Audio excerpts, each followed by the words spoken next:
Hello and welcome to episode 63 of the Foundry Roundtable, the podcast exclusively covering the Foundry for Star Trek Online. I'm your tame Foundry author, Drogan1701. With me is a man who was going to watch the World Cup, but got detained at the border for something redacted. Hippiejohn. That's not redacted. I was smuggling soccer balls. I don't even watch soccer, but I figured the World Cup's going on, so they'd be worse. Let's be kind to our international people. Football. Okay, yeah. So there you go. And we also have with us the 2409 Sirius Sector Hoverboard Championship third runner-up, Greendragoon. It was actually Regulus Sector, and I mostly won because there isn't actually a race in there, so nobody was there to compete. And our guest tonight, who I just learned is the creature who ate that Australian great white shark, LinconInSpace. I'm actually a Sharknado. Ah, that explains it. Our very own Sharknado. That's excellent. All right, so let's get started with the news. As we mentioned last time, voting for the Foundry Challenge number 9, the Mirror of Romulus, is open. It's open till the first week in July, so get playing, get voting. There are, I can't remember how many exactly, but there's almost a dozen, and I think actually 2 of them are actually not up, I'm afraid. Mm-hmm. I know one user said he actually came out and said he wasn't going to be able to finish, but I think he must have left his info in the original thread. I don't know about the other one. No, yours wasn't up there. Oh, okay. So yeah, get playing. Play mine. Don't vote for mine. As I joke, because I don't want to. So since we're mentioning the Foundry Challenge, I want to say something, which is, why didn't we get a news article? Why didn't we get an announcement that the challenge voting period had begun? I like Captain Smirk. I really do. He's fun. His live streams are fun. He's very communicative. Why didn't the Foundry Challenge get an announcement the same way that it always has ever since it's begun? Well, it's just a question. I'm just actually, I think Smirk actually gave an answer to that. He did? And, yeah, basically he said over Twitter, he said that, I think it was over Twitter, he said that Trendy, who does the web posting, was swamped and couldn't get to it. Obviously, I think some of the community have not really accepted that as a good excuse. Well, considering she tweets a lot about working late into the night, I'm willing to take that excuse. And I don't honestly know what their schedule is like. I don't know what their workload is like. Right. So I can't really say personally. But to me, I don't find we're on challenge number 9. From the first challenge that Brand Flakes posted, or at least within the first 2, there has been a news announcement that has said the Foundry Challenge voting period has begun. Why all of a sudden at number 9 is it no longer important enough, and that when they get swamped, it's the thing that's forgotten? It worries me. It troubles me. I just felt the need to bring it up since we're talking about Foundry Challenges. Sorry. Fair enough. Yeah. I mean, this particular Foundry Challenge faced its own challenges, pun intended. Yes. Considering that, the downtime for Season 9 was right smack in the middle of it. Yeah. And so, I mean, it was facing challenges already, and so, I mean, I think we're probably going to see lowered voting numbers this time. I have to ask real quick, Dragoon, are we actually live? Yeah, I'm not we should seeing be. it. Oh. Yes, we're live. No, I had still forgotten to take off the title slate. Ah, that's the reason. Because now all of our listeners who normally come and dance around us and drop party balls will have to figure out where on Memory Alpha we are. Oh, you shouldn't have made it a challenge. Of course I should have. That's the fun of it. And of course, the reason that we are on Memory Alpha is because the other big news that dropped this week was that there's a crafting revamp on the way with Season 9.5. Mm-hmm. Which I have to say something real quick. I mean, when they did season 8.5, people were all like, "What? You've never done this before? A .5 season?" And it's like, no, they've always done mid-season updates. They just never. They just never officially called it a .5 before. So, Yeah. rant over. We only know a little bit about what it's going to be like, but it's going to, they're taking it from the ground up.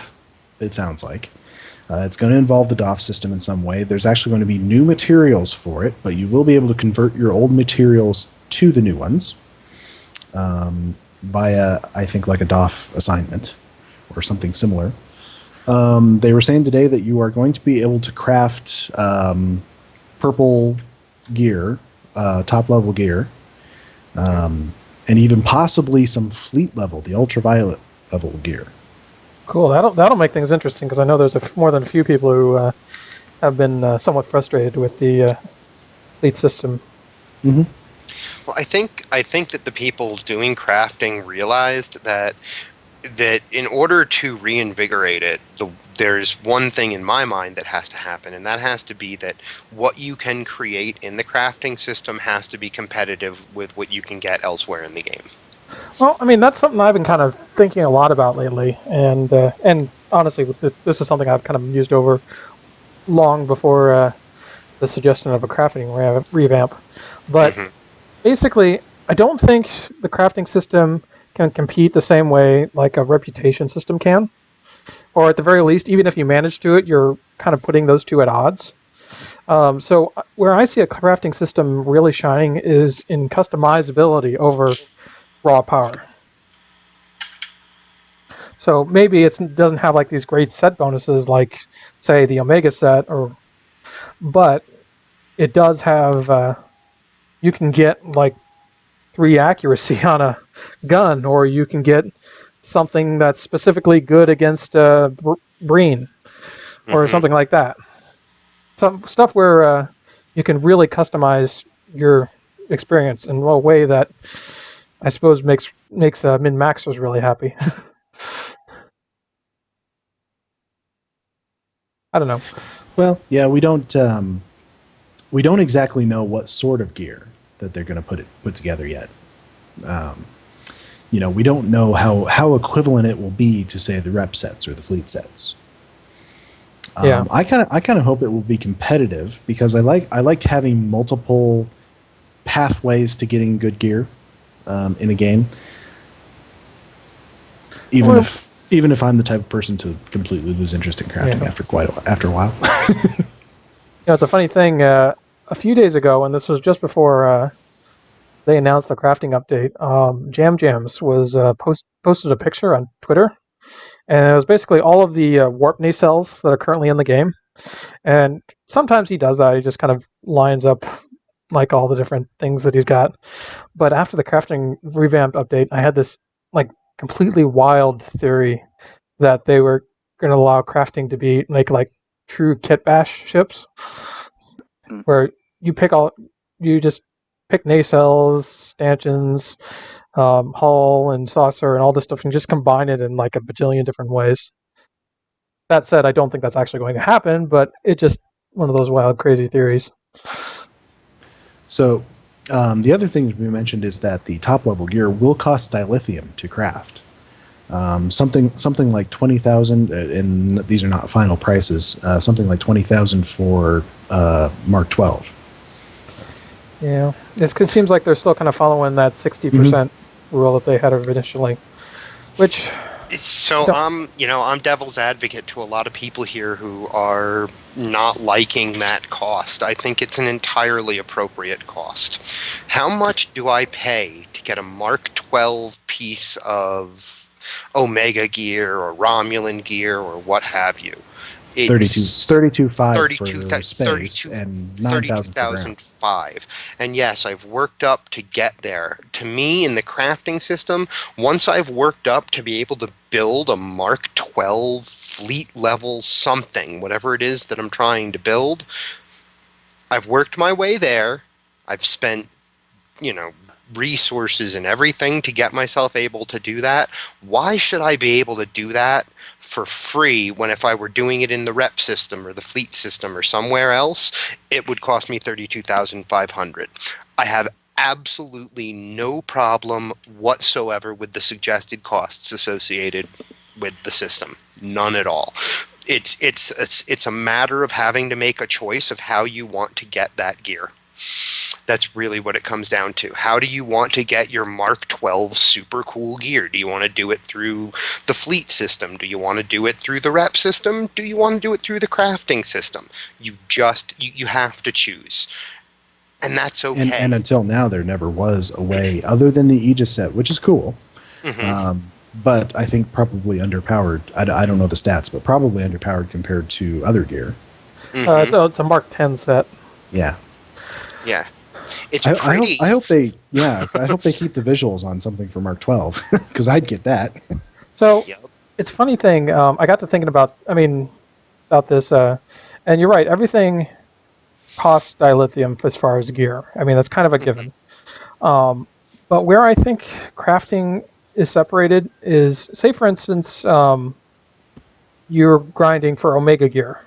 Where does the dilithium come from that you use to put in for gear for that? Sorry, you cut out right when you're grinding for. Oh, I'm sorry. When you're grinding for, like, Omega gear, where does Okay. the dilithium come from that you spend to get that gear? Well, some of it comes from the leveling up projects. If I'm getting somebody for one who's just recently leveled up in the Yep, the whatever rep whatever you call it in the rep system. rep Some of it project comes is from fine. running the content, like the Voth Battle Zone is a great source of dilithium. Yeah, but I mean, in the case of Omega, I bet you the bulk share of it comes from actually doing the SDFs. So doing the content that gets you Omega marks anyways. Okay. So and the same thing is true of the Voth and the 8472 counter command. So I think Okay. I think I see where you're going with this. What if some of the crafting projects, as you're leveling up in the crafting system, reward dilithium that Yeah. you can then use to get the to craft the really good stuff? Yeah, because I mean, like that. dilithium is a general purpose time spent in the game system, and especially with all of the newer reputation projects, they reward that time even if they're also rewarding Yeah. like the marks. I agree. And so, I mean, that's why we don't really object to the dilithium costs in those systems, because they're also rewarding. They're offset by rewards in that system. Okay. And I mean, in all of them now, you get to the top tier and you're given a big chunk to kind of help you out with some of that final level gear. And I don't know. I also come to it from a perspective of somebody who is just not hard up for dilithium. Yeah, I guess. And I'm sure I'm absolutely sure there are people who are, because I've been that at some points. I've been dilithium poor. Yeah, but I mean, my point is where this could become a problem is if they don't account for this, and you not only have to go do all of the grinding for the crafting system, but then you've got to turn around and do all of this separate grinding for dilithium. Yeah. No, and I think that would be a mistake to make it that way. Yeah. If I were them. And so part of the reason I'm not worried, or I don't have much bad to say yet, is they haven't told us very much yet. Yeah, that's true. This is true. Until I know more of what I'm going to be able to make, until I know more, I'm not going to get really upset one way or another. You know what I mean? And I always say, just don't trust anything, don't expect anything, don't worry about anything until it hits triple. Exactly. So apparently, Taco Fangs is just getting caught up with last week's episode in answering questions we asked in last week's episode. On Twitter? Yeah. Specifically, he answers that response to your question, Hippie, about how long it took for him to do those assets. He said it took 8 to 12 hours of work spread out over a couple of weeks. That seems like a lot to me. He also had a comment. It says, as far as process, what he does is He'll find all of the objects that he wants to put in, bring them into a single map, regroup, rename, save to library, add blocks of text files for each, etc. So he does them in batches that way, but they don't necessarily all have to come from the same location. Mm-hmm. That's And that's he really mentioned good to it know. he mentioned in another thing that we are going to talk about later, that he was thinking about putting in some new Romulus assets, Yeah. which The I think next would be, time he gets a I think would be chance. fantastic. Yeah, they're really needed, and Bajoran uniforms are really needed too. What we need to do is see if we can find somebody like Taco Fangs on the costume team and get them, figure out a way to get them to take a little spare time. Well, that actually brings us to, I wouldn't call it news per se, but did you catch the conversation between myself and I think it was one other author, who's slipping my mind at the moment, talking about with Thomas the Cat? Apparently he was kind of bringing up the point that I guess he had heard about the request for the Odyssey uniform in the Foundry, and he was kind of bringing up the point that, well, we've got a bunch of NPCs that just got updated, and if you didn't know. Right. And so we And were kind of... he pointed all that out, and then he also, if I'm not mistaken, expressed kind of shock that the Romulan uniforms aren't in there yet and things like that. Yeah. He was a little confused by that, from what I gathered. I think there are probably a lot of devs who don't know much about the Foundry and don't know what's not in it. And in fairness, I mean, unless you spend a ton of time in there, you're not going to. Because, I mean, none of that stuff was added when they were around. I mean, the Foundry's been around forever. And then honestly, why would Thomas know whether it was or wasn't added? I mean, he's the UI guy. Yeah, and if he hasn't done any work on it specifically, he probably won't know. Yeah. Right, he's the UI guy, but from a personal point of view, I found it made me smile that one of the devs was surprised that we don't have this. Yeah. On a personal level, it just made me smile that kind of thing confuses a dev too. And it's one of the things we kind of covered last week. It's like all of these. We got a ton of devs, I think, who are totally willing to take time and add in assets, but it's just a matter of letting the right person know at the right time. And Thomas did say he would pass along our request, but he, of course, made no promises. Never take anything they say as promises. Yeah. But, I mean, it's kind of nice to, hopefully, I mean... Although, the one last thing I want to say about the crafting revamp is that this is something that has been talked about for a long time by Captain Gecko, in his various podcasts where he talks about, like a million different things. And my standard line is whenever somebody says, oh, Gecko said that such and such is coming, I said, well, yeah, Gecko says a lot of things. And now I'm starting to wonder, it's like, okay, so maybe Gecko says a lot of things. Maybe they're starting to come true. I think that's something to remember, is that the devs don't work as fast as we sometimes think they do. Right. Because, so planning for a system can happen like months, even years before it actually sees implementation. and especially something big like this, I expect so, yeah. It's been in the planning stage for a long time. Yeah, I expect crafting is going to be a lot bigger.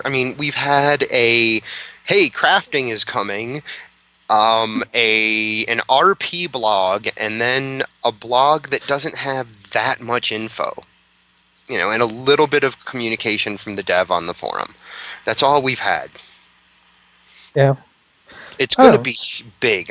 Well, actually, you say a little bit of dev communication on the forum, but they've been in there today answering all sorts of questions, and it's been great. I don't personally care much about crafting, but if you're big into crafting, I think that's probably great. Was Adjudicator Hawk is the one who's been doing it? Yeah. If you're really excited about this system, that level of communication is great. I enjoyed crafting once a long time ago. Actually, now that I think about it, was a crafting revamp on the engineering reports? I'm sure it was at some point. Might have been. I don't know. Anybody remember the engineering reports? I do. I remember Dan Stahl, who had not been promoted to DEP yet, starting those.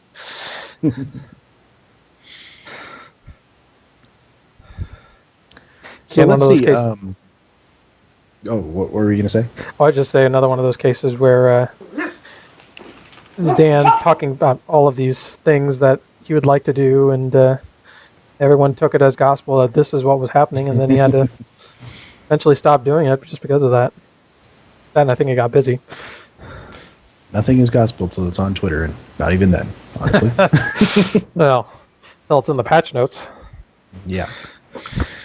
All right, so let's move it along to what we've been working on, and why don't we start with our guest, Lincoln? Have you been working much in the Foundry lately? Is my mic on? Yes. It is. Yes, it is. Okay. Yeah, I wish I had been. I've broken my wrist, so I haven't been doing much in game. Period at all. But with the new assets, I started looking around the Foundry again, and like I mentioned in chat, I started picking around at a mission I designed for the challenge, and I was trying to build like an underwater ocean map in a space map, sort of inspired by Into Darkness a little. I think a lot of us are starting to experiment with that water and seeing, what the limitations are and what we can do with it. I know Hippie was doing that the other day in the chat room because he was trying to make something that was really deep, and he found out that if you stack two on top of each other, there's going to be, the line between them, which is going to give you another splash and going to look like another surface. Yeah, it's really weird. It's really weird. So you were going to, I think, before you injured yourself, you were going to enter the Foundry Challenge. Is that right? Yeah. I was having a lot of fun with that, creating a mirror universe mission where the player played their mirror universe counterpart. So you got to be this backstabbing jerk, basically. Always good. How far did you get? About halfway. So I am going to release it later on. Good. We can always use more Romulan missions. Yeah, exactly. All right. Let's see. Hippiejohn, what have you been working on? I've been working on Cold Start. That is the name of the mission that I'm working on. It is an exploration mission. It is. I'll say that it reassigns the mission. I'm trying to do two things. I was thinking of doing two things that were a little weird.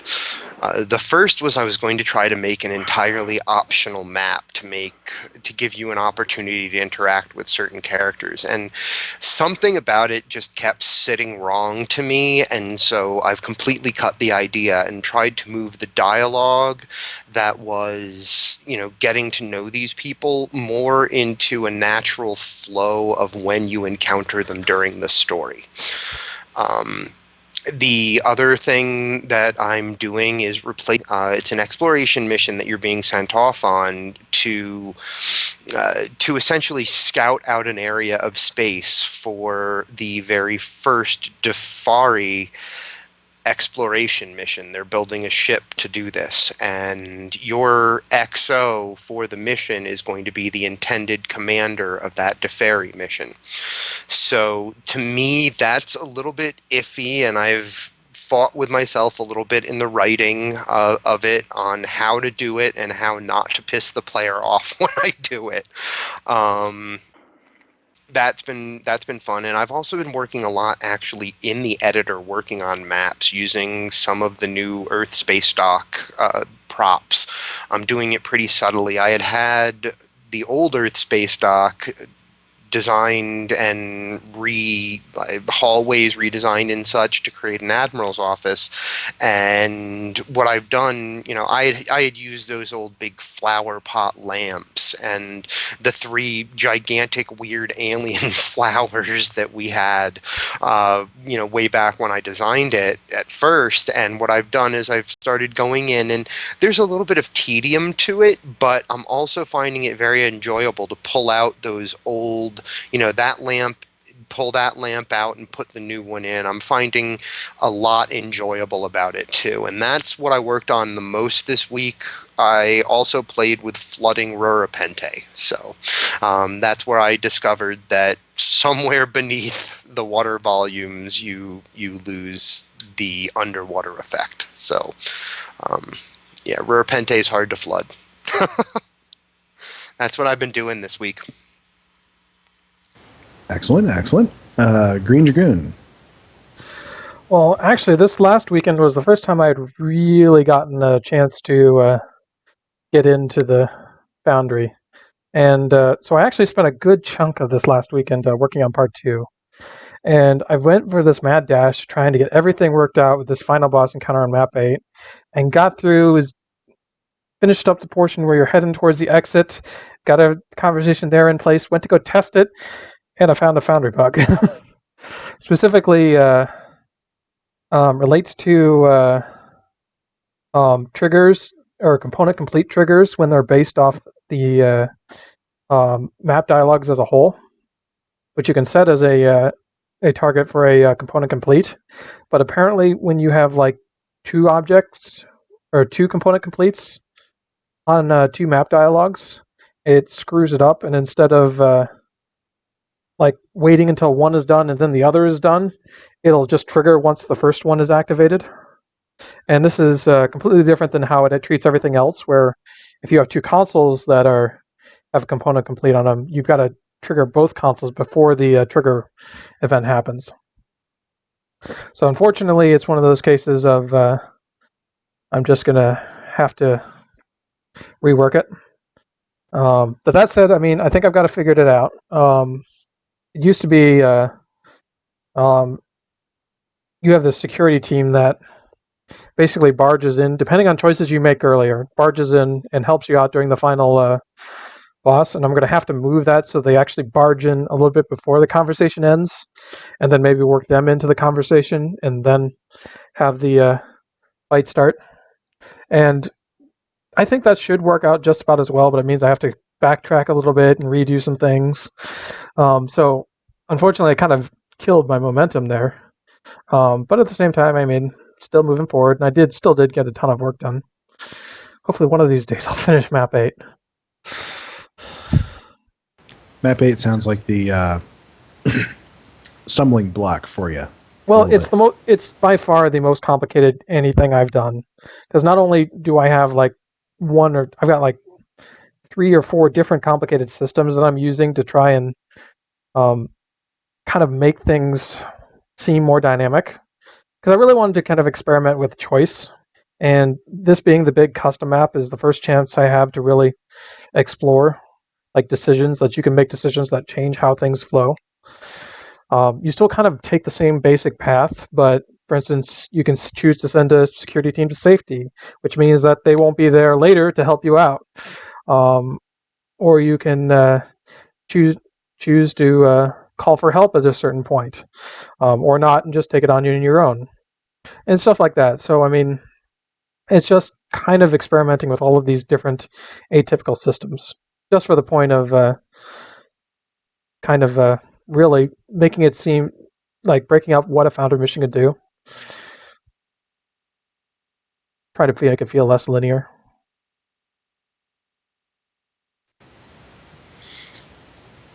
Which is always a challenge, isn't it? Yeah. Because it's, the system is built to be linear, and we're trying to get outside the system. Yeah.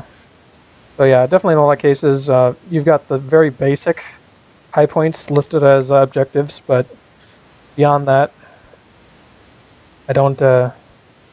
Everything is done through triggers and whatnot. So I mean, there's like a system in place where you're like reading off combinations of doors to get them opened, and you have to feed those combinations to someone else. And then I've got this whole concept of this persistent map dialogue that just keeps minimizing to ops, and this kind of represents your communicator. So you've got to coordinate your efforts with other teams, and just kind of really trying to think outside the box. And it's kind of, I guess, semi-unfortunately, kind of all kind of culminated in this one map. And in a way, it's kind of the climax of the episode. So if you're going to put all your cards on the table, this is the place to do it. Well, whenever this gets released, it's going to be a hell of a ride. Well, the really funny thing is, Yeah, I'll get done with map 8, and then it'll just be a quick, like couple of weekends of getting the other maps in order, because they don't have any complicated systems going on. I think the most complicated, is map 9 has a series of waves of enemies coming through, and that's about the most complicated interaction. And beyond that, it's just racing through to the finish.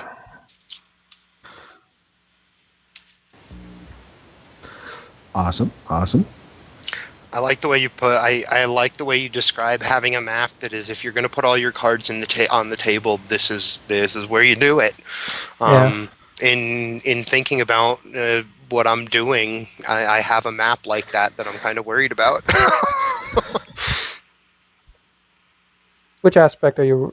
I mean, this is This is going to be the flooded. This is going to be the flooded map, and there's going to be triggers on it and just visuals that I want to work a certain way, and I hope they do. I haven't really started in earnest into that map creation just yet. So, well, I mean, you got a few options that you can explore. I would try Heatwave, and I think there is a fluidic space option even for ground. oh, nice. Although I might have to double check that one. I'm not sure.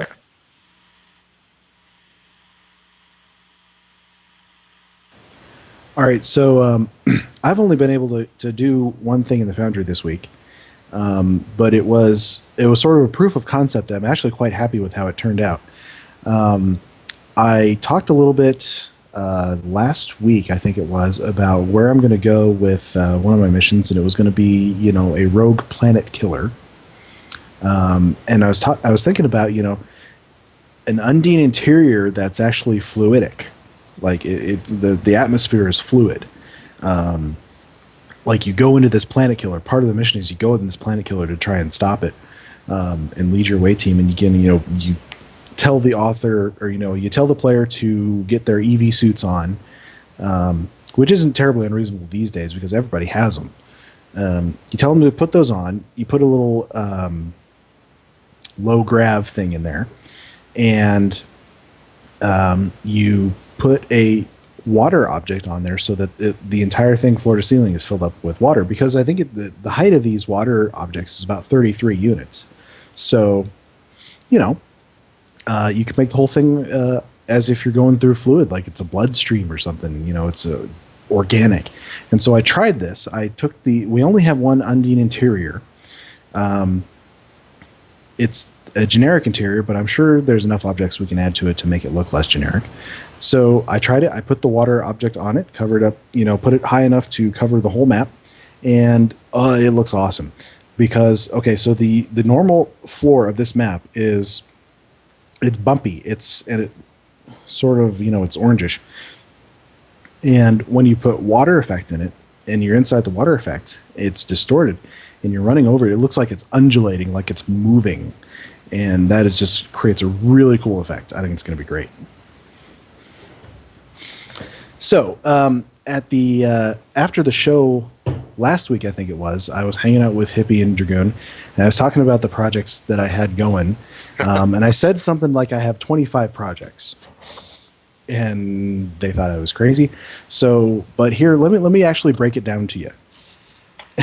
Okay, so we have Sympathy for the Devil. This is the major recall mission with the crashed half-flooded space station. This is a sequel to a mission that is currently out. It was one of my previous challenge missions called Land of Hope and Glory. And this is the one that will branch off into 2 part 3s, depending on the choice you make at the end of it. Okay. So that's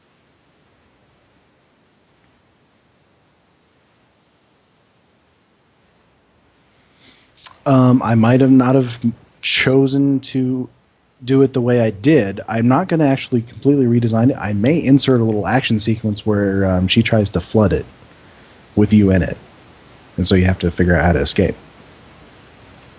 I think that could be cool.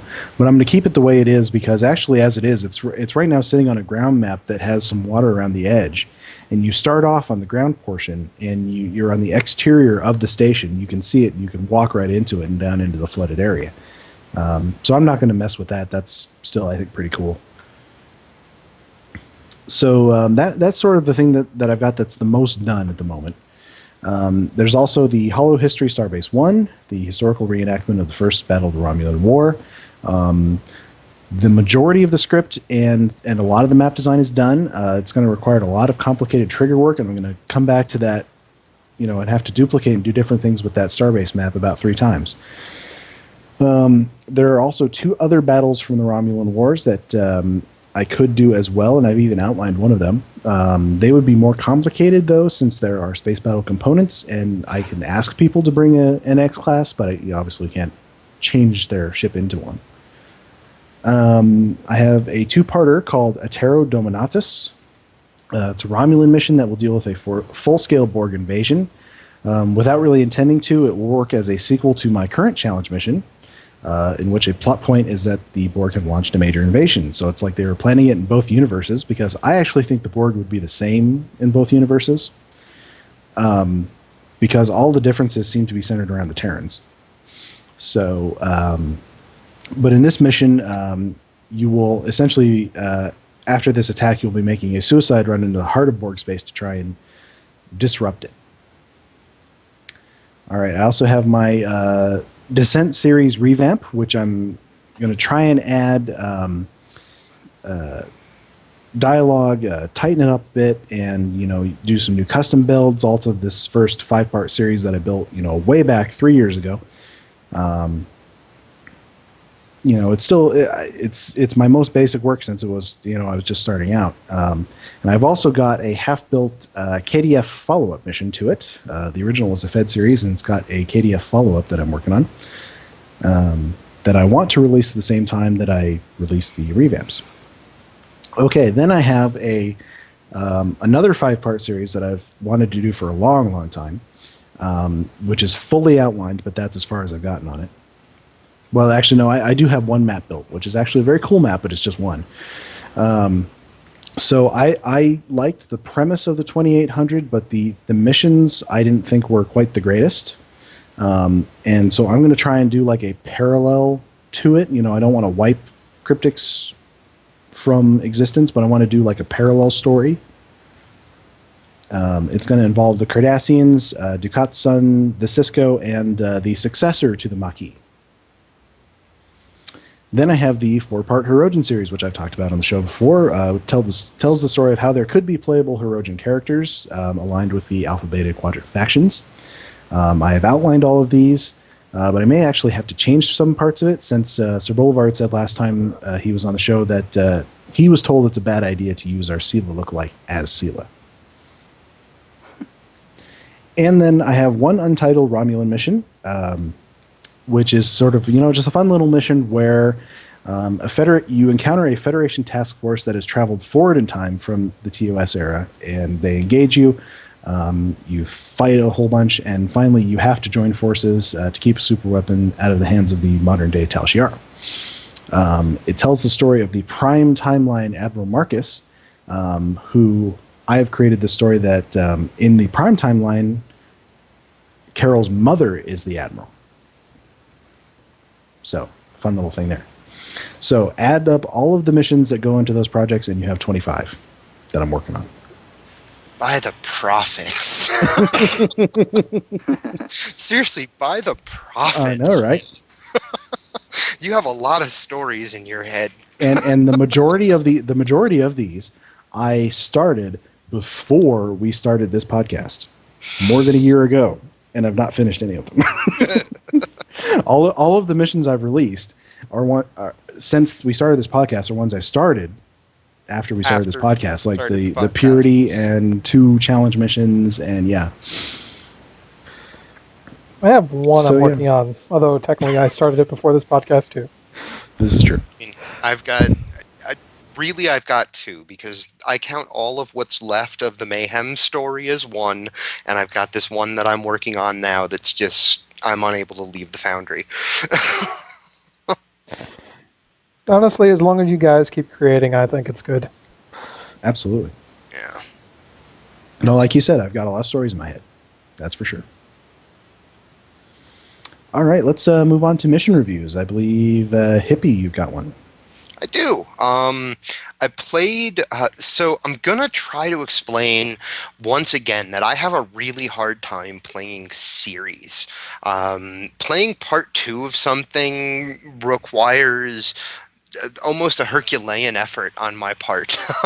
And yet I'm writing a 6-part thing, right? But I don't know why, and I think a lot of it has to do with I prefer my Trek bite-sized, and I prefer especially my gaming experience with Trek bite-sized. So for me, when someone has a whole series, I have difficulty trying to get myself into something, and a 2-part thing I can really handle, because then it's a beginning and an end, and I can and that works for me. But beyond that, I have trouble. So this week I reviewed Perfection Part 2 by Ashkrick. I had reviewed part 1 some time ago. This is the story that he has where the Borg have gotten their hands on an Omega molecule and are reaching Borg perfection in many ways. And this story, the first one, I spoke about the fact that at some point I lost the story in the first one because it was very grindy. It just had, I mean, if you wanted to get your Borg ground accolades, it was a mission I suggested that people go play. But I lost the story somewhere in there in the first one. And the first thing I want to say about part 2 is that is different. This is 100 times better in the achieving a balance between when story and combat happen. It never felt excessively grindy. There are still a couple of moments where I was like, really? But at the same time, there's nothing that was as grindy as it was in part 1, and nothing felt overwhelmingly like, why am I still fighting something? Every time that I had to fight a lot of things, it made a lot of sense that I was doing so. So the storytelling is leaps and bounds better than part 1, but total star, I gave it a star rating of 4 because everything about it, works. The storytelling is done just fine, is more than just fine. He does a good job of giving me all of the exposition that I need along the way, and there's a lot of good storytelling techniques used. There are a lot of good map building techniques used. The story just doesn't resonate with me. Still worth 4 stars. It's still very much a story that people can certainly enjoy, and it's really well made. The thing that didn't resonate for me is that it didn't feel at all like my story. For me, when I'm playing a Foundry mission and when I'm designing a Foundry mission, I'm trying always in my mind to see the player character as the hero. The PC it has got to be the central hero of the story. And in this mission, I felt like I was along for the ride for Ashkrick's telling of the story of like 4 of his characters. And I felt like even though I do the really important thing, it still doesn't feel like my story. I feel just kind of like a cog in the wheel, and so it didn't resonate with me on that sense. I don't know how to explain it better than that. Is that piece, and there's also Should say that that's a very common thing among Foundry missions, especially when sort of the author has a very clear idea of what they want and is maybe writing it for their character. It's not even so much that it's that and I'm pretty certain these are his own characters that he plays in game, but it's the way that it's presented in the mission. Even I'm watching his story unfold before me.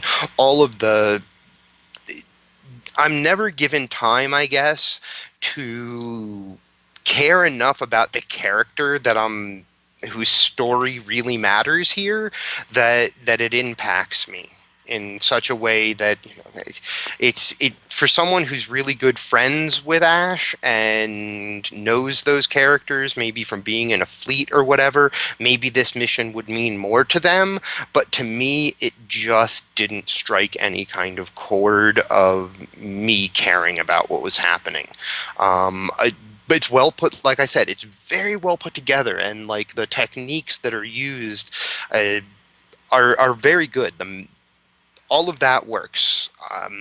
There's two other minor things that I had issues with, and the first is at the end of it, I am given the choice to be the moral, upstanding good guy, basically, or make the quote unquote evil player choice and let someone die or what.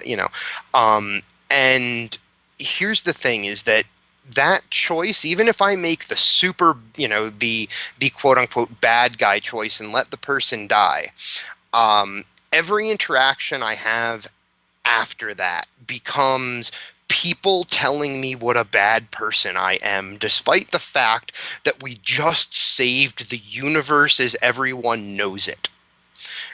But yet I'm a bad guy. And everyone I talk to does this really heavy-handed try to make me feel bad for the choice that I just made.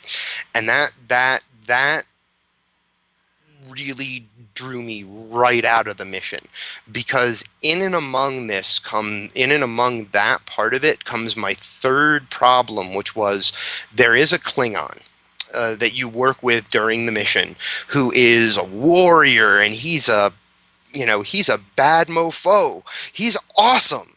I like him a lot. And then at the end of the mission, he and I worked together to just save the universe. And all of a sudden he gets all because this other character has gotten sad about the way that we did it. He starts apologizing and getting all sad himself. And I'm like, this is a Klingon warrior who just saved the universe. And that, seeing him get all mopey and whatnot too, that's what I meant about that. That's what I mean when I say that it felt like everything that I did after making that choice was trying to make me feel like a bad person for making that choice. And that really just dragged me right out of the mission, especially when the Klingons started doing it too. That's my only complaint with it, though. I will reiterate, the story is incredibly well put together.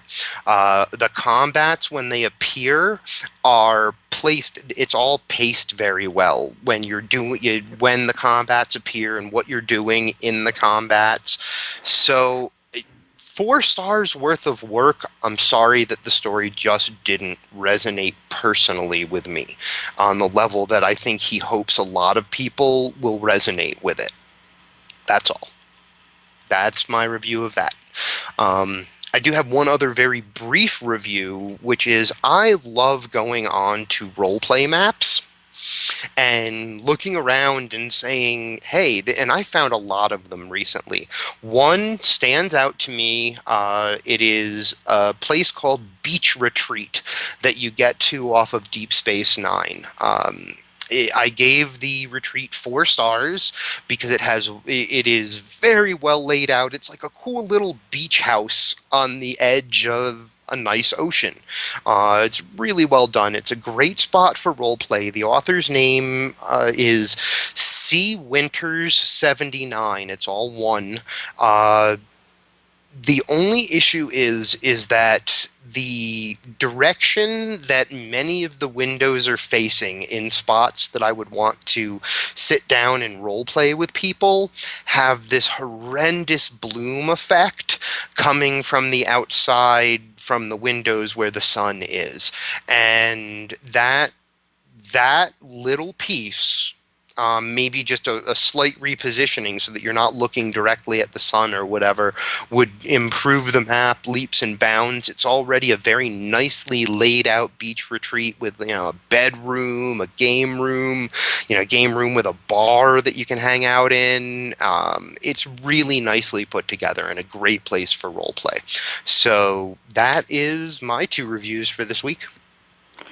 That wouldn't be the first time Star Trek was ruined by lens flare. All right, Dragoon, you got a review.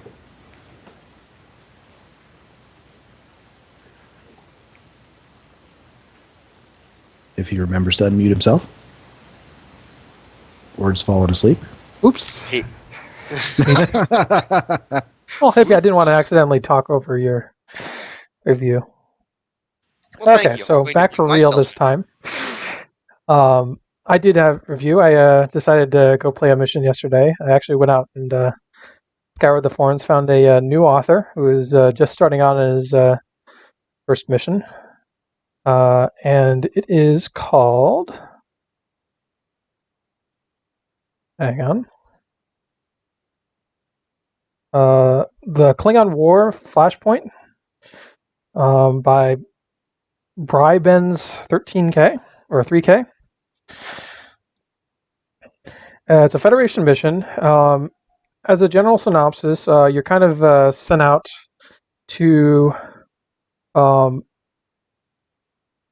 basically in search of raiders. On the way, you respond to a distress call from a Federation ship. And it actually ultimately culminates in you end up fighting some Klingons. It was I gotta preface this out by saying that this was the author's first mission, and he was very upfront about that fact, and that he was just kind of trying to ease his way in. So it's a very short mission, and even with that said, it's also a very light mission. There are probably about 5 or 6 maps, and I don't think I spent more than a couple of minutes or a few minutes on any one map. And some missions I was often do one thing and then transition to the next map. Basically, I mean, my first comment it would have been the door he chose for his mission. The story actually tells you that it's taking place in the Severance system in the Regulus sector block, but instead he chooses to start the mission from the door below on Earth Space Dock, just below the transporter room, which I felt really is unnecessary. I imagine he was trying to make it really convenient, but especially since he already had a location in mind, and it was a location that we have as a Foundry door. I think it would have been better if he had started it there. Overall, I think the first 2 maps are basically space maps. The first one being you do a very quick patrol of a planet of an asteroid field around a planet, and it's just a basic scan 3 locations, and then you receive this distress call and you warp off to the next location. I mean, keeping in mind that I don't expect this mission to become like sudden. I think the first map and the second map, which is the actual spot you warp to and fight the Klingons who are attacking this ship. These 2 could be combined. There's no real reason for them to be separate missions or separate maps. Once you destroy the Klingon ship that's attacking, you find that they were trying to access the computer core of the disabled Federation ship. But after you destroy them, you discover that they've somehow beamed through your shields and are now on board your ship. So you transition again, and the first map is your bridge, the player bridge, which he defined as a galaxy bridge. I will say he does pretty good group combat scenarios where you've got a bunch of your crew and a bunch of Klingons fighting each other. They usually seem to be pretty balanced. I didn't have any issues with running into enemies that had killed all of my crew and were just going to attack me. At the same token, it usually keeps pretty fun. I generally disagree with the use of... I disagree with use of bridge in general, but in this specific case, I would say that the way things flow, it doesn't really seem like it makes sense for your bridge to suddenly be invaded. I think you could get away... Now you say generally because, of course, that's something that you are doing. That is something I'm experimenting with, and believe me, I mean, if feedback says this is not working, I'm pulling it. I'm doing this with the in the forefront of my mind that this may not work. So let's just call it an experiment and trying to see if it's doable at all. But anyway, so yeah, you fight the Klingons on your bridge. You move on to another part of the ship and fight Klingons there, kind of going through. You eventually clear out the Klingons there and find that they're trying to hack your computer systems and presumably to gain information. And eventually your captain comes up with an idea which that your captain doesn't bother to fill you in on until it's over. And you end up going to the shuttle bay where your captain accesses the transporter, and this is where I have serious issues with the mission.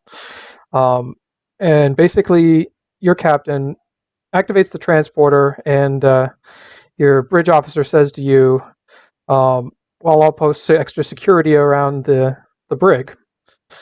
And your captain replies, oh, I didn't transport them into the brig. I beamed them into space. And that's where I kind of just dropped out of it. And it was like, seriously? I mean, no Starfleet captain, would consider that a good course of action. And any other Starfleet officer witnessing it would be horrified by it. It's like, and this wasn't even a choice. They didn't even tell you that this was what your captain was going to do. You just did it and then filled it in. And then, after all of this, your bridge officer responds, oh, well, I was kind of wondering how you're going to fit them all in the brig. Like, it's the most nonchalant thing ever that you just killed. And the number is given at like 130 Klingons that you just beamed into space. So, yeah, Starfleet tends to frown on mass murder. Yeah, so that right there is just, I'm sorry, that was just wrong.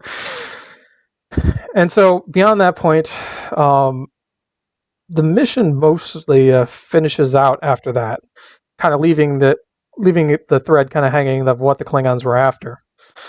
Like I said, it was not a very long mission, and it was incredibly short. That said, I will say that the author did do a couple of things right. First off, I never saw a single typo anywhere. There wasn't a huge amount of dialogue, but there was conversation to one. It wasn't scant in that regard. The second thing I would say is something that I see a lot of new authors making is writing for Star Trek isn't the same as writing for normal life. And this author did a fine job of not writing dialogue that sounded out of place for a Star Trek scene. It wasn't overly emotional in any way. It wasn't. The tech was pretty good. He didn't go too deep, but he wasn't afraid of using technical terms to kind of make it sound good. So I will say, in that respect, I think he's off to a good start. It's pretty clear he can speak the language. But yeah, that whole killing like 100 so Klingons without a thought is just, it's not right. Maybe a Romulan would do that. Maybe. Or one of the other KDF races. Yeah, I could see Klingons doing it. Especially depending on the type of Klingon. Not all of them. I don't think Klingons would see it as honorable, but of course there are dishonorable Klingons, so. Yeah. I mean, if anything, TNG taught us that Klingon honor is a subjective thing. Absolutely. All right. Well, some good, some good things for a new author, and some things to avoid in the future, perhaps. Yeah, and it's one of those things that, I mean, I definitely want to see this author continue. I mean, obviously, I had a few issues with this mission, but very clearly, I mean, he's got some basics down. I mean, writing dialogue for Star Trek mission is something that is really hard to learn, and I've seen quite a few new authors kind of fumble in this area. And the fact that he still managed to go through and like I said, I didn't find a single typo, means that he's already got a pretty solid writing scheme. Yeah, some of the most experienced authors there are, i.e., me, can't manage that. I was gonna say, have you played my mission? How many iterations it took to weed out as many typos as it did?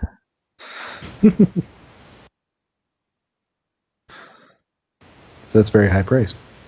Yeah. Well, let's see. I've got actually 2 missions because I have gotten started playing the challenge missions, and so I hope to have some more next time. But the first 2 here, I decided to go from the bottom of the list instead of from the top. So the first one is Cold Remembrance by Nikkojt, and that's Nikkojt. So this one has you investigating strange wormhole readings, and there's some readings on a deck of DS9. That's the first thing you go look into. One of the things right off the bat that I really liked was that my captain had the answer to the strange anomaly that you find on DS9. She had, she knew what it was. She could figure out what it was. I like that my captain is smart. All too often it's, I like getting suggestions from the bridge officers, but sometimes it's nice to have the captain be the one who knows what's going on. One thing on this first DS9 map, 2 of my guys got trapped inside a force field, so I think he probably needs to move the trigger that raises the force field a little farther away. It did not end up mattering in that map because there's no combat. What you do is you encounter a visitor from the mirror universe, and that sets you on a adventure to the remnants of destroyed Romulus, to meet some refugees, some mirror Romulan refugees from the other side. He did a great job recreating the Romulus debris field, which is not something that we have in the Foundry. Cryptic, if you're listening. One thing that he did forget was there's a station that you scan. He did not rename the object. Obviously, when it is an interact object, it becomes, it starts having a bounding box and a title to it in game. But I didn't mark him down for that because that's something I forget a lot of the time. He had a nice little bit of having a mirror Romulan be unaware of the Bajoran wormhole, because at least at the time of DS9, they had not discovered that wormhole, and DS9 was still, or Terek Nor was still in orbit of Bajor.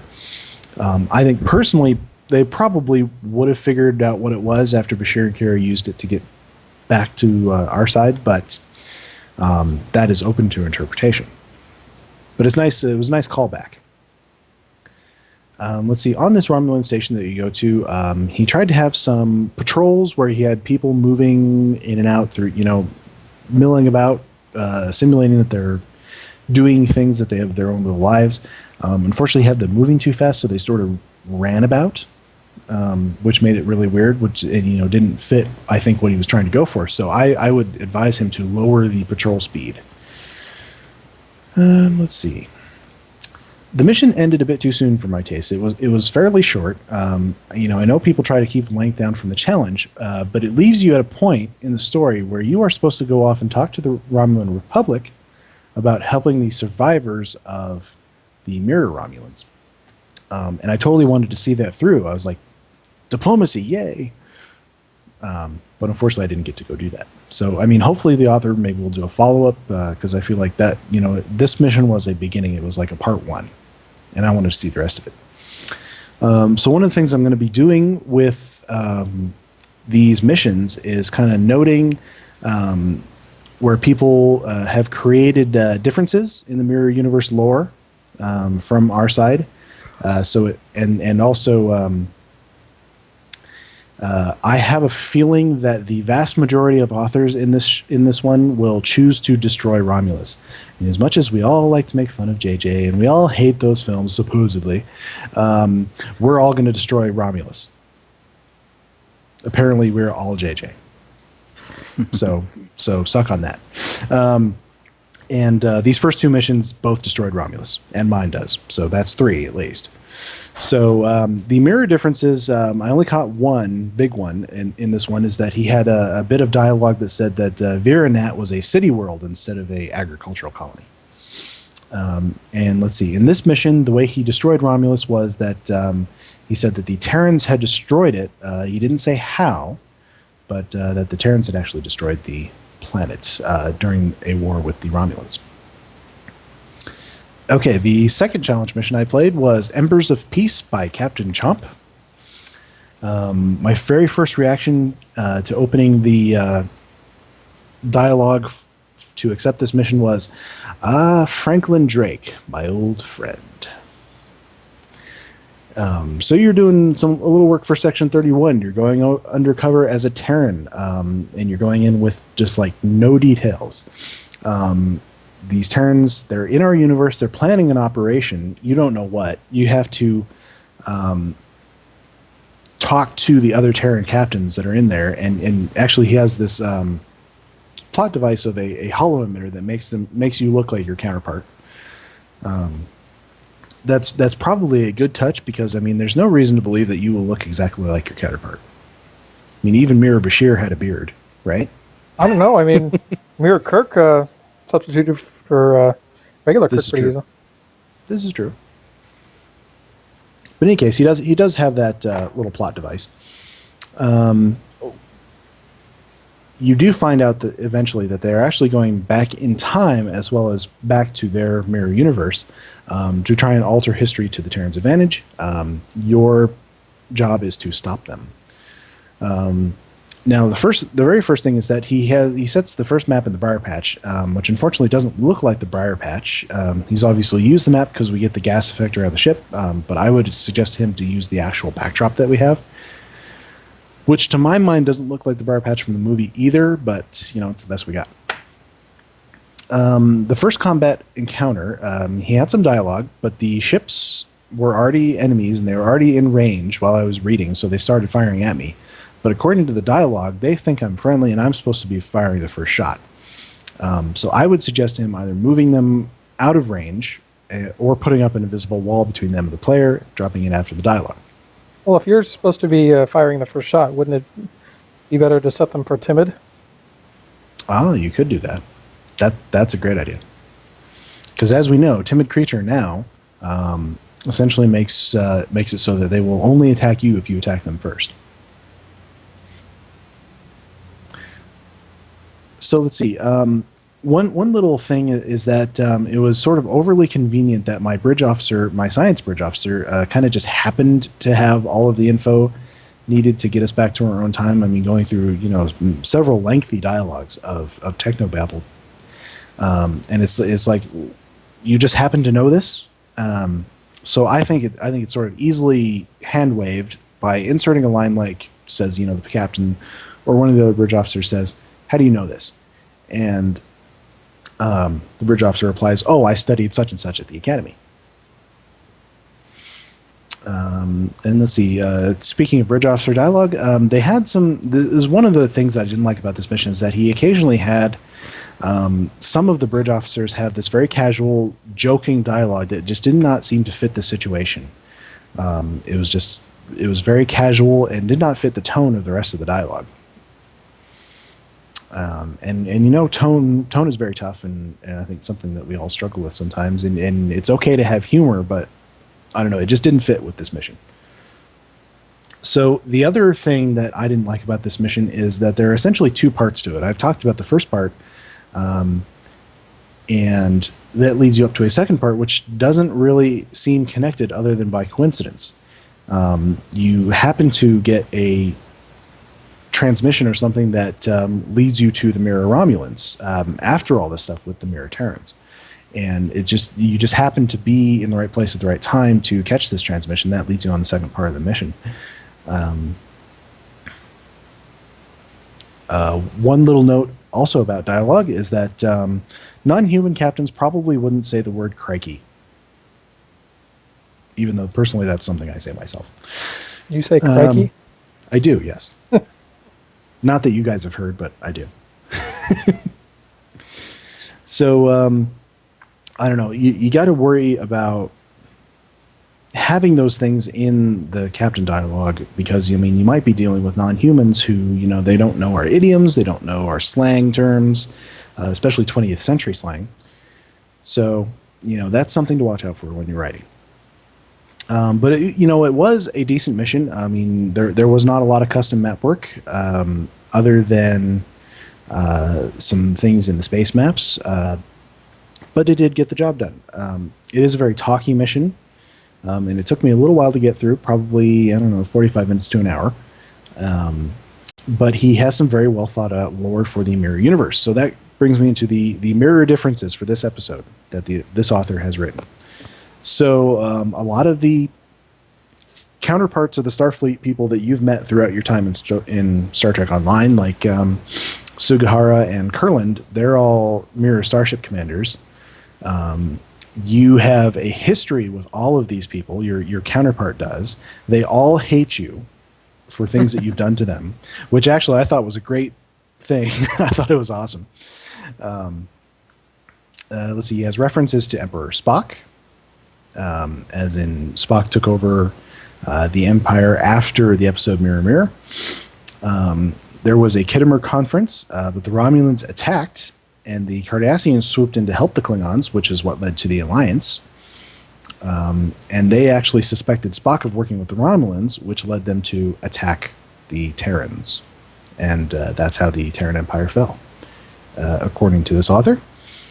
He has a Senator Dinatra, who I assumed was, the Dinatra at first, but apparently this is her daughter, which is good because that avoids a EULA conflict. And she is the one who's leading the Mirror Romulans. And then you have a Commander Detan, who is in charge of a warbird and is kind of a jerk instead of his nice guy Prime Universe counterpart. And apparently the Mirror Borg liquefy people's brains instead of leaving them intact. That's interesting and gruesome. And the Romulans created the Remans and the Alachi in an effort to make super soldiers. And then there's the sort of a cryptic hint where you say, that's your captain says, that's not how ours work. And she says, oh, isn't it? Nice little touch there. And the reason for the destruction of Romulus in this episode is the Terrans caused the sun to go supernova, keeping with the theme of the Terrans being bastards, essentially. So that is the first two of the challenge missions. There are many more to get through. I hope to have more for the next episode. Hopefully all of them for the next episode, because we'll be getting... The next week after that will be the deadline for voting. So, man, I'm kind of sorry I didn't have time to enter, because I think mine would have been one of the few missions that didn't blow up Romulus. What about you, Lincoln? Were you planning to blow up Romulus? I wasn't fully decided because none of the action actually happened on or near Romulus. Mm-hmm. Well, in both of these, neither did as well. I mean, you just heard about it. You didn't witness it. In my mission, you actually witness it. Yeah, I had a section where... Sorry, my dog's barking. I have a section where you actually can read a bunch of lore optionally, and I was going to fill that in. I just never got around to it yet. So I probably should destroy Romulus. Yeah, why not? That's sort of the freedom the Mirror Universe gives you. I mean, he in this mission he actually had you kill all of the counterparts of these captains and admirals that you've met and diplomats that you've met in the Prime Universe. gives you a little bit of freedom to do things like that. Like, like back in the DS9 mirror universes, they killed Odo. But it doesn't matter. It's a mirror universe. And he exploded very nicely. Yes, he did. That was a good effect. Especially for back in the 90s. All right, let's move along to discussion topics. Why don't we start with Hippiejohn's? Mine's so I figured it's been a couple of weeks now since we've gotten the new Earth space dock assets, all of the new assets, the water volumes, the new floors, everything that people had that they could use. And when they first hit Tribble, people were showing some of the craziest ideas that they had, and that was really fun to see what people were putting together out of these.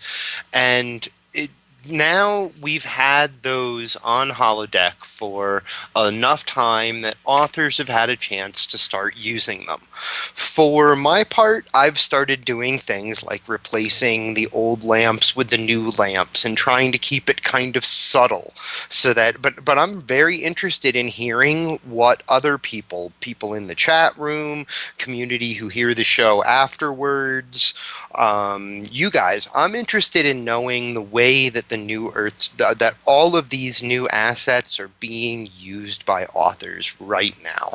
Like, I'm just really interested in hearing what people are actually doing, not like the crazy ideas of using 117 backs of monitors to make a hallway and things like that. Like, where are people really using this stuff? I'm really interested. Well, one of the things that I'm doing is, anytime I've got a Starfleet interior, I'm seriously considering replacing it with, the carpets or the floors that we've got. That's for sure. And there's one that I've been actively working on, which is, a simulation of a command center at Starfleet Command. So I'm also replacing the consoles with the ones from ESD. Because I figure, you ought to keep that visual motif, but that they're shaped very differently, they're sized very differently from the other consoles that I had been using, so it's kind of taken a while to get it where I want it. It's not where I want it just yet. Obviously the water, I think a lot of people have been using the water, or trying to figure out how to work it in. I would say that's the thing I've seen people talk about the most, actually, is just anywhere. I've seen most people talk about trying to find uses for the water volumes. Well, I know I know many people have. I've been swapping out floors. Mm-hmm.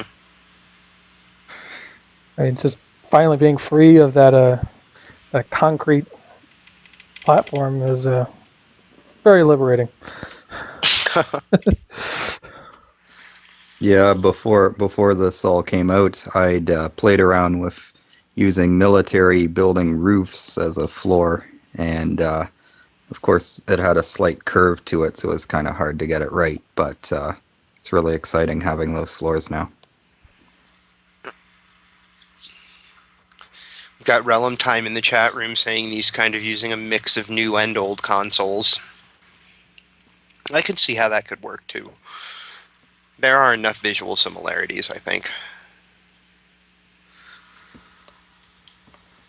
Yeah, fortunately, the big map I've been working on is not a Federation interior, so there's not really a lot of use for the ESD assets. But like I said, I mean, yeah, just sheer options and floors is just really nice. Mm-hmm. And especially having some, for Klingons and Romulans as well. I mean, I've got some maps that I think definitely will benefit from those floors. Yeah. There's a lot of things. I mean, the lamp that I am replacing all the lamps with is a very generic looking thing. It could certainly be used elsewhere. And there's a whole lot of those props that look like they can be used more than just on a Federation interior. So... Yeah, I mean, I'm going to have to look at, sort of the alternative uses of some of these objects as we go on. I mean, I've got that.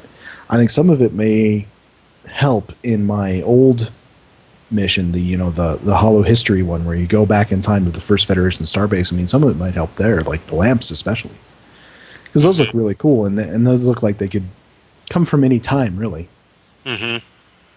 Well, has anyone considered yet that we now have a properly sized pad? Yeah, I know, right? Oh yeah, Oh. And we have a couple of options. Definitely a even. good prop. So, I mean, I'll say that on the Earth space dock thing I'm working on, I threw one of the sittable chairs. It kind of looks weird putting it next to one of the old chairs, but I still like the effect of being able to have, tell the player, please have a seat, and then have a clickable chair for them.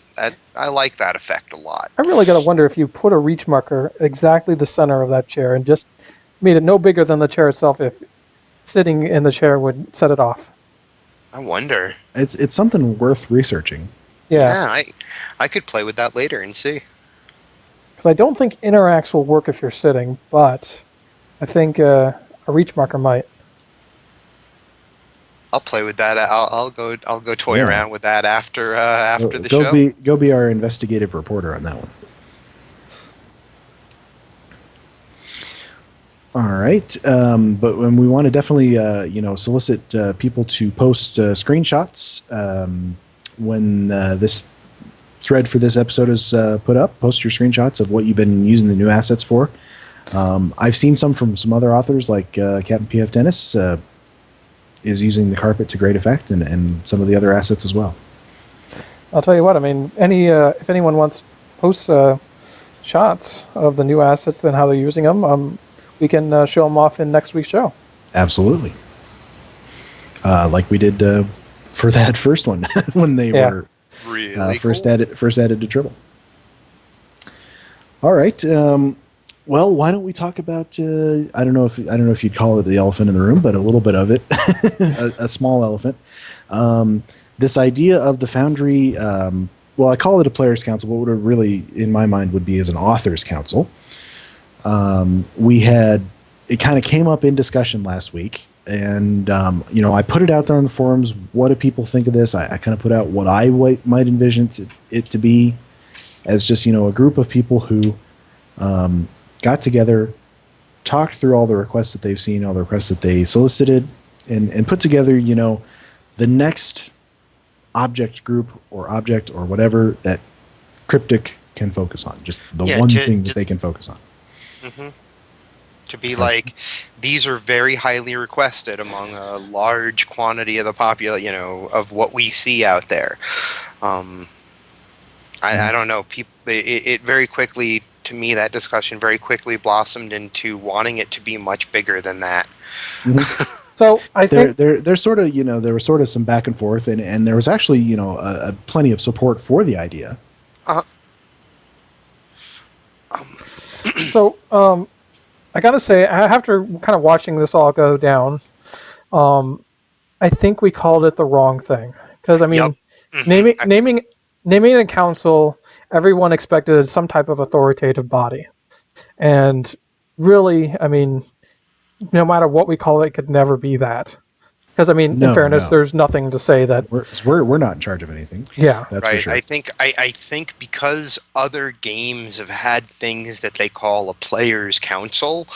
That was just for my mind the thing to call it, because that's the experience I had from other games. Right, and I think what it is that brought with it certain expectations, because people have seen how a players' council, works in another game, and that wasn't what we were originally. And actually, apparently they tried one in Stowe, and it was a huge disaster.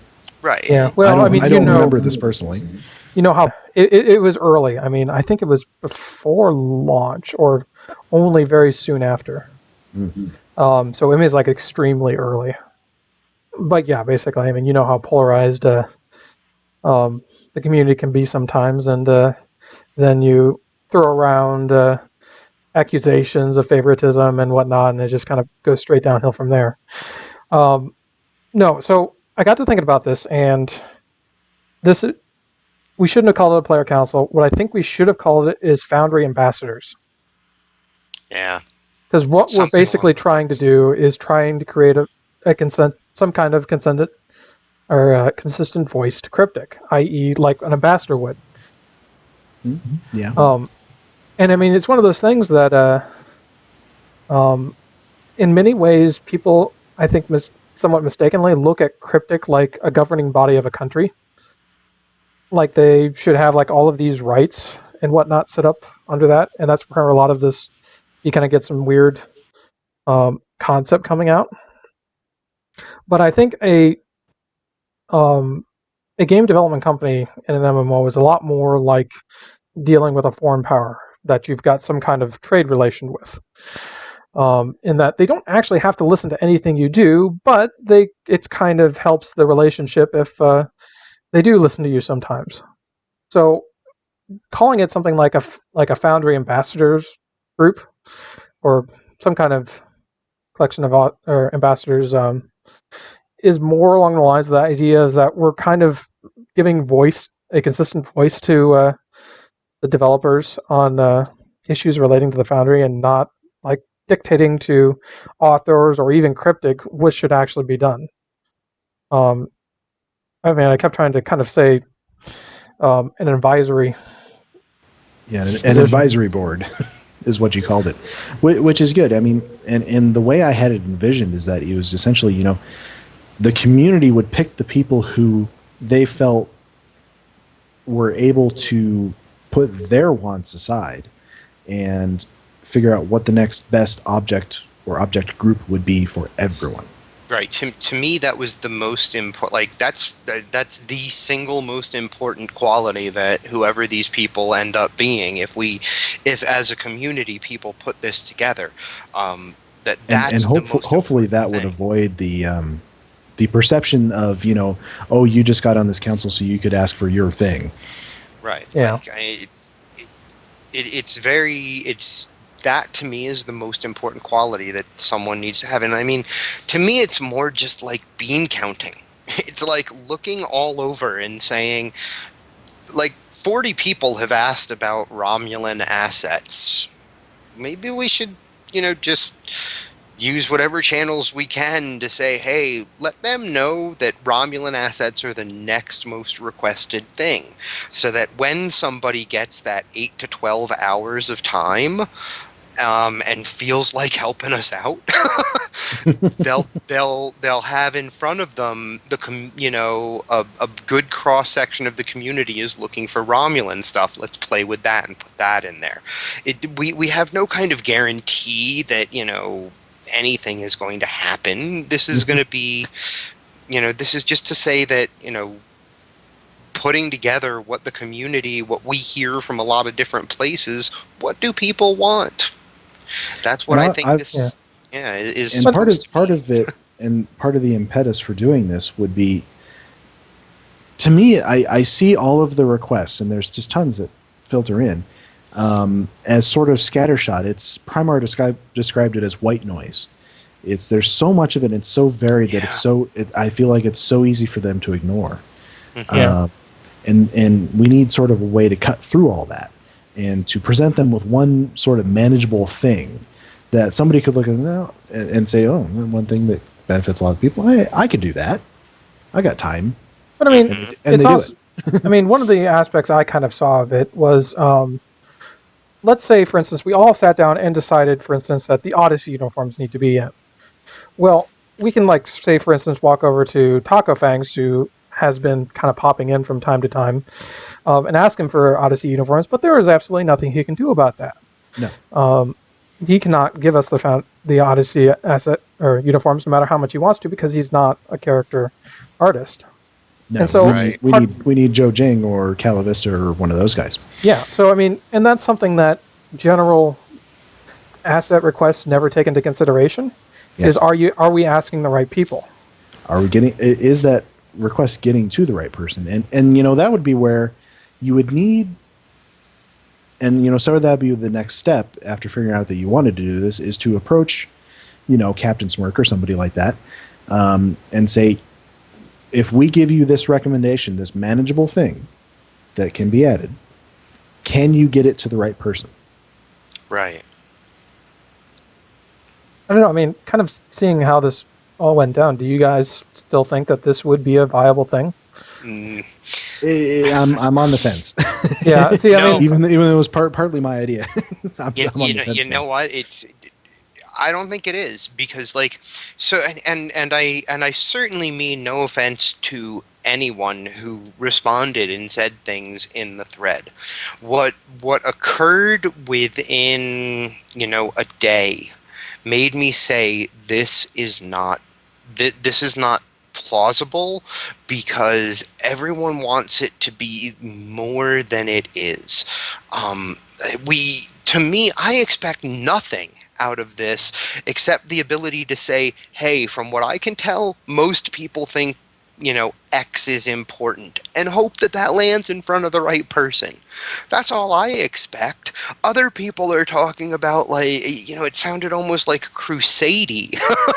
Yeah. Like, let's tell them about this thing that's wrong, and let's get them, and certainly And the many danger of is these the bigger ideas. you made it, the bigger you would make it, the less chance of having results you would get, I think. Exactly. To me, this is such a tiny, tiny thing, and So you have to make it manageable. That's my thought. Or they're just not going to do it.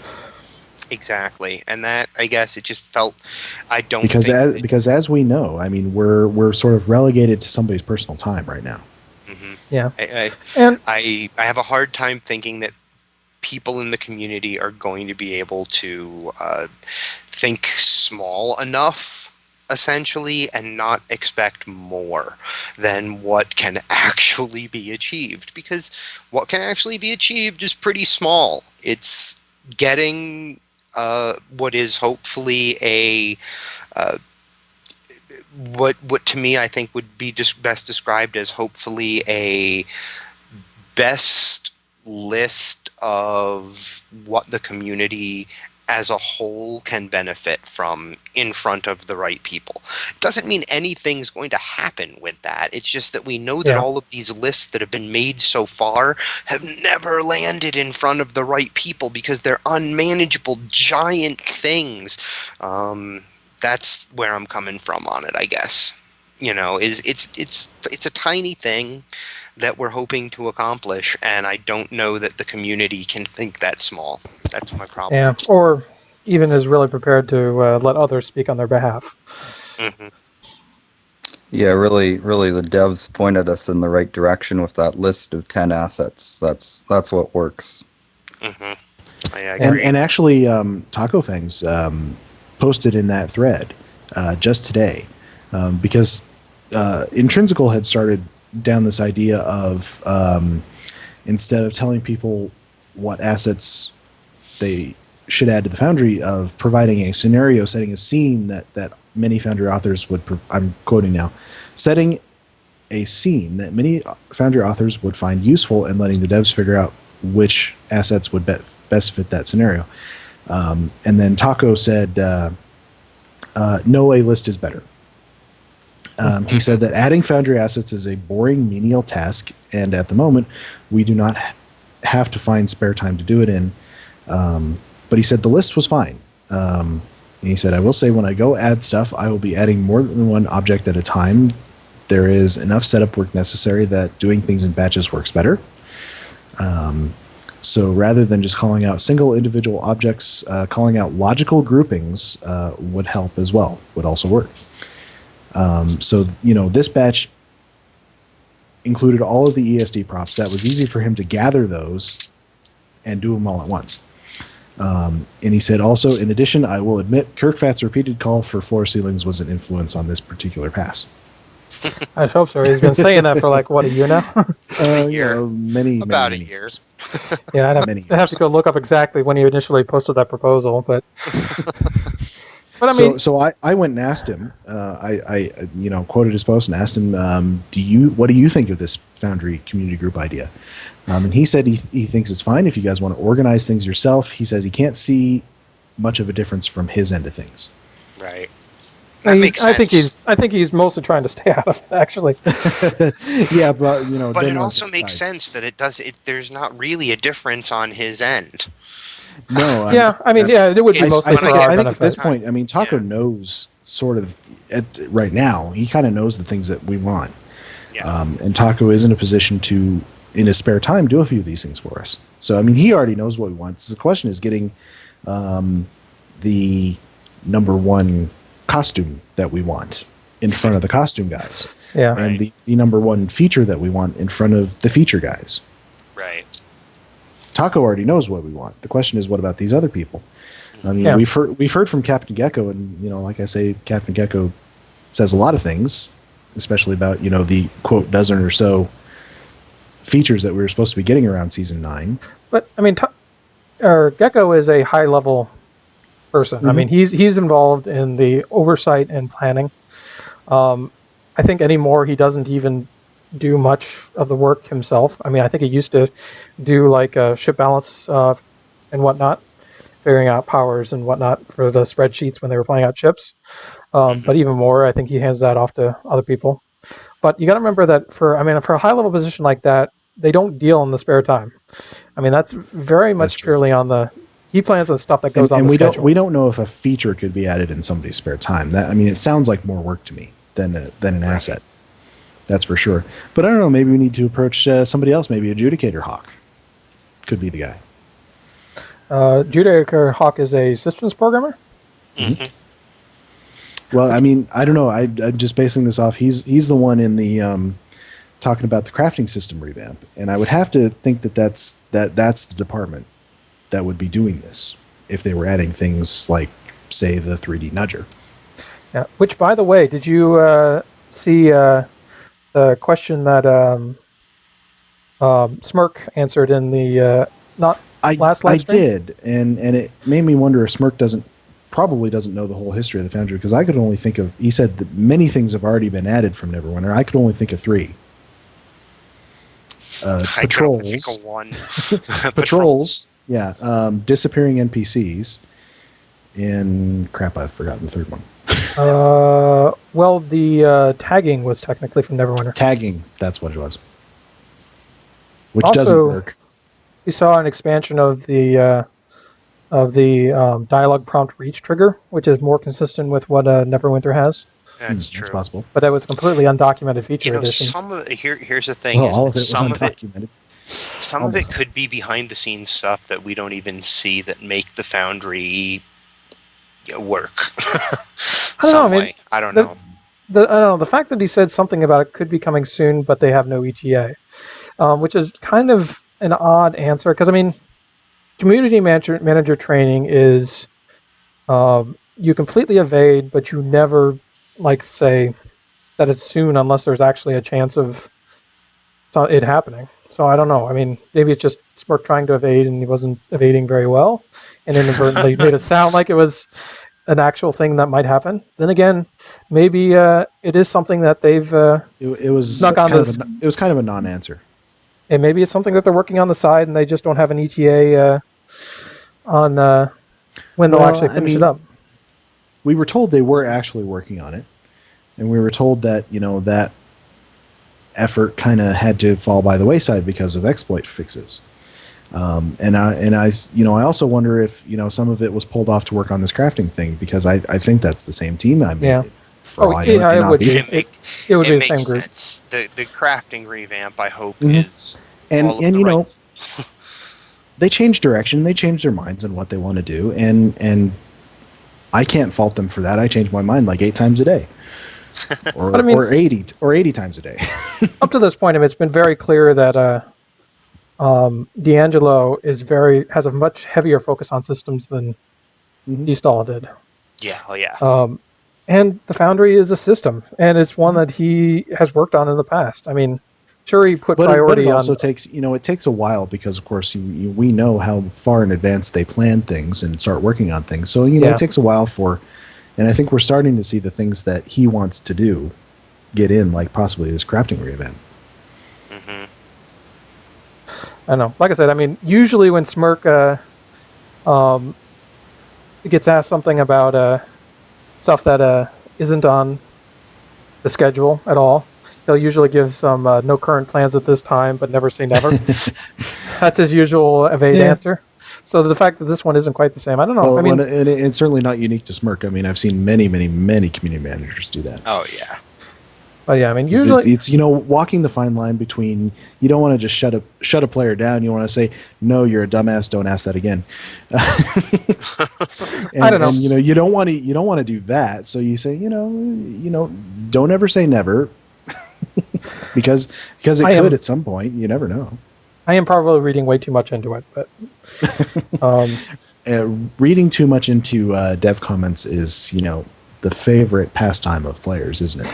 yeah, it's also a dangerous one. It truly is. Yeah. Oh well, I mean, I think we've gotten us sidetracked enough. Yep. What were we talking about before? We were talking about the player council, which, I maybe let the idea gestate a little bit longer before anybody makes any moves on it. It may not really be necessary. I mean, if Taco is active in the Foundry community and knows what we want and can do some things in his spare time, that'll keep me happy. So from my point of view, I'm of the opinion that we don't need it, because when I heard him, or not heard, but when I saw that his comment was something along the lines of, I'm looking at, the next time I get a chance to do something like this, Romulan stuff is right up there. You know what? That's what I hear pretty often all around the places that I journey on the net where people talk about the Foundry. A lot of people talk about wanting Romulan assets. Now, might not be any one particular person's personal need, but a lot of people want it. So it sounds like he already kind of knows, like he already pays attention. And I think for me, I would use it. I would love to tell a story on New Romulus. Yeah, I mean, it seems to me that he already pays attention and he already knows what people want. So if he does that, then he is even more our hero than he already was. Yeah. For me now, I'm just comforted knowing that at least one dev cared enough to give us that giant asset update, and that makes me feel like we're not so unwanted. Yeah. And I mean, I've been kind of trying to push that we are not quite as neglected as everyone likes to make out. I mean, it's very clear that we're better do off have than PvP. I mean, it's clear that we have supporters within the dev community, and while we may not be on the schedule, we're not out of the dev minds either. Right. Not entirely. But I think best thing we can do is continue to make great missions and make an argument for why the Foundry is important. Mm-hmm. Absolutely. Just continue to advocate. I mean, in either case, Foundry Council... Which is what we've been doing for 63 episodes here. Foundry Council or no, And that was the intent, I think, behind... my intent, certainly, behind making this podcast was to be sort of advocates for the Foundry.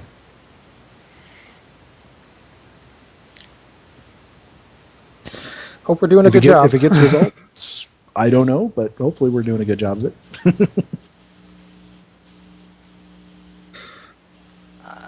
I think we've eaten that one to death.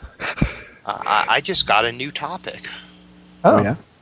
I'm sitting here while we're talking. We got a couple minutes left. We did start a little bit late. This is only a couple minute topic, I think. I'm sitting here while we're talking and looking at my Foundry, list. I'm looking at, hey, which mission do I maybe want to take this character off on later or whatever. And it occurs to me that in the Browse All tab now, where I only get that top 50, where I used to see tons of grinder crap. There's still some there. There's still some nonsense in here. But I'm seeing things like Green Dragoons in the Shadow of Midas at number 6, and your, and Impurity is sitting at the top. AJ Stoner's Resolution missions are right up there. Captain Revo, like our top 3 missions on this list now are people that I know write really good stories. And as I slide down the list, aside from a couple of appearances here and there of like Farm 101 and stuff like that, I mean, we're seeing a lot by authors that write good stories.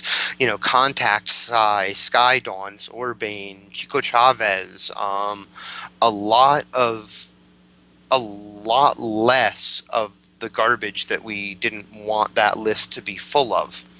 I'm not going to sit here at this point and count out how many there are, but it occurs to me that about 6 months ago, I was like, give it time to shake out and see where we land. And our top 5 missions now are, you know, our top 4 missions are we're there. We're getting to the right kind of balance of story missions with good star ratings rising to the top.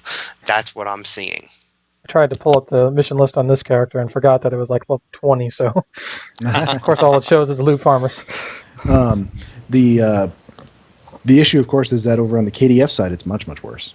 The KDF side is much, much worse. However, Sir Boulevard, who has excellent story missions, was saying that his is the 4th highest rated, and it's not a spotlight. Right. And that's a good thing, because finding a good non-spotlight mission over on the KDF side is very, very difficult. Some of it, I think, with the KDF side has to do is at this point, there's just not as many KDF authors. And we've talked about before why that happens, and, you know, the fact that I myself have not written a Klingon mission yet, because part of it is I don't want to, because it won't get as many plays. And that's there. That exists. This kind of thing. So let me throw something out to you, and this kind of relates back to asset additions. Is could asset additions be used to encourage Foundry mission development in previously anemic areas? Yes, I think it could. So like a Klingon update to promote more Klingon missions, or in this case, it's a Romulan update to promote more Romulan missions? Yep. I think that I don't know that it would certainly draw me to work more on the Klingon side. If I had a sudden update of tons of great Klingon assets. At the moment, it just comes down to, I think the reason it's harder to find good story missions over there is because there just are less of them. You find them pretty quickly, and then everything that's left is not good story missions. So, well, even my non-spotlight ones over there are not on the top 50. That's for sure. Mm-hmm. Yeah. But I've been getting a good response to my my challenge mission, which is a KDF Romulan mission. So maybe that'll get up there and get some plays. Mm-hmm. I actually think it's more back-end things that are the problem, like our search engine, and then whenever there's a new season launching, the Foundry gets bugged. So if it ain't broke, don't fix it. But also, if it ain't fixed, don't simple. Break it too. I think that has more complicated, because the Foundry is connected to the rest of the game. It's not a separate entity like everyone likes to think of it. Right. There are parts of it that are, and parts of it that are not. But yeah, even updates that have nothing to do with the Foundry can spill over into the Foundry and cause unintended side effects. And it's true with the rest of the game too. How many times have weird bugs been introduced in areas that have nothing to do with any recent updates? Oh, all the time. And that's not unique to Stowe either. It happens in the Old Republic. It happens in Lord of the Rings Online. It happens in every game. These games are so incredibly complex, and when you're, it used to be with games you would release it and it would be done. That's it. You might have an expansion pack, a year down the line, but for the most part, you released the game and it was done. That was it. You had maybe one bug fix patch, and that was it. Now we've got these games where you release it, and you continually adding things onto it. And it's just making it more and more complex. And the more complex something is, the more is likely to go wrong. It's chaos theory at its finest. As is evidenced with the audio last week. Yes, last week Dragoon tried to do something more complicated, and it broke. So obviously, we need somebody to do an I quit thread. We need somebody to threaten him with deadly harm. They need someone to basically claim that they can do a better job, and I have no idea what I'm doing. Yeah, absolutely. We need Mirror Kirkfat. Ooh, I don't know if you want to open up that cage.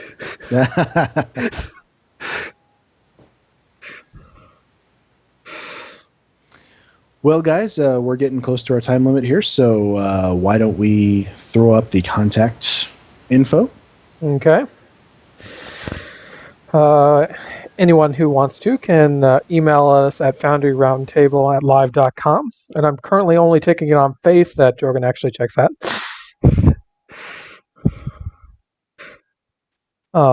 But, I mean, at least I actually pay attention to the Foundry Round tab.